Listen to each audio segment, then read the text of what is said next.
I live in Albuquerque, New Mexico now, but this story takes place when I was a teenager, still living with my parents. I was really into gaming back then, especially during the hot summers, when all I wanted to do was stay inside with the air conditioning. Halo was my go-to game, and I spent a lot of time playing on my computer in my room.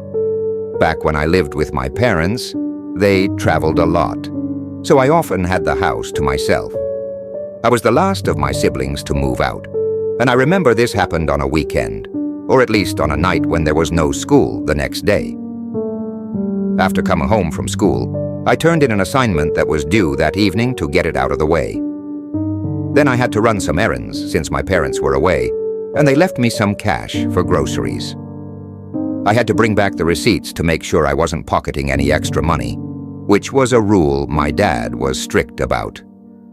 My mom left a shopping list, so I drove my old Subaru to the local grocery store. The trip took about an hour, but while I was there, this random guy behind me in line struck up a conversation. He commented on something I was buying, and I couldn't figure out why he was so focused on me. He didn't seem to be talking to anyone else. I didn't want to be rude, so I smiled and replied politely.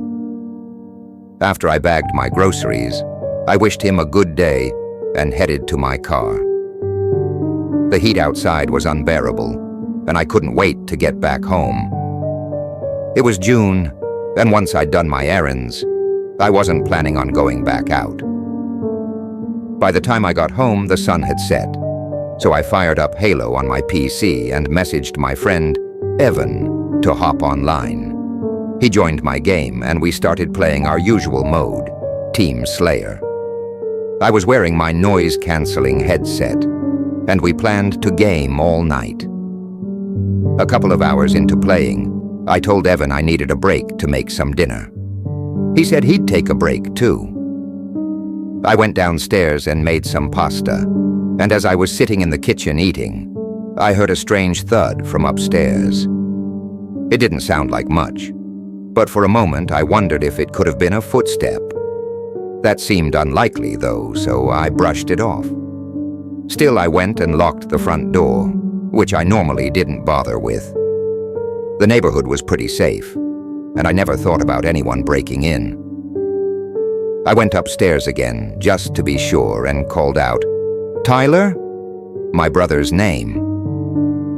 Even though I knew he wasn't supposed to be home, I felt the need to check. When no one answered, I went back to my room and got back online, letting Evan know I was ready to continue. We played for a while, and after a few matches, something caught my attention out of the corner of my eye. My door was slightly ajar, and the hallway beyond it was dark, except for the glow from a small nightlight plugged into the wall.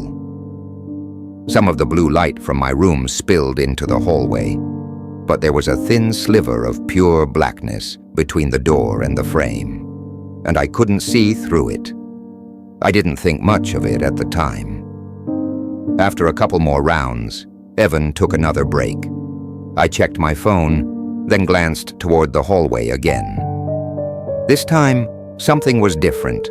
I could now see through the crack in the door. My mind raced. Had someone been standing there just minutes before? I felt a chill run down my spine. Without thinking, I spun around in my chair, and that's when I saw him. There was a man sitting on my bed, completely still, his back straight and his hands resting on his legs. He was staring at me with a strange expression, like he was on the verge of smiling. I was so freaked out that I scrambled onto my desk, knocking my monitor and everything else onto the floor. I shouted, "What are you doing here?" His lips curled into an actual smile now, showing his teeth in a way that sent shivers down my spine. I bolted out of the room and down the hallway, stopping halfway to glance back.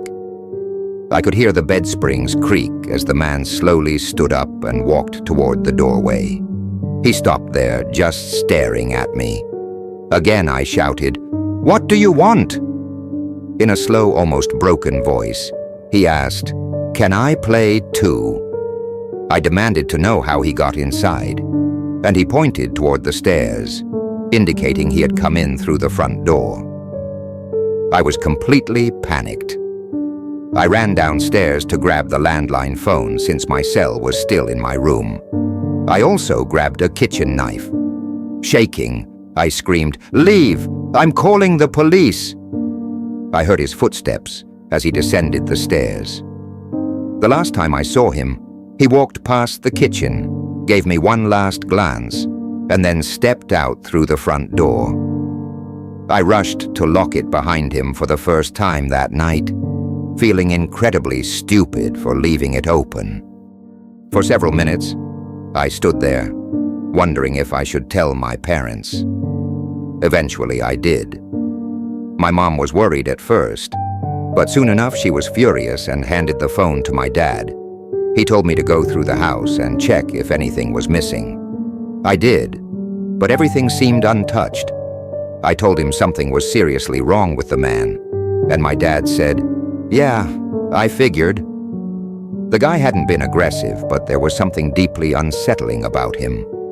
To this day, I can't shake the memory of him sitting on my bed, watching me through the crack in the door.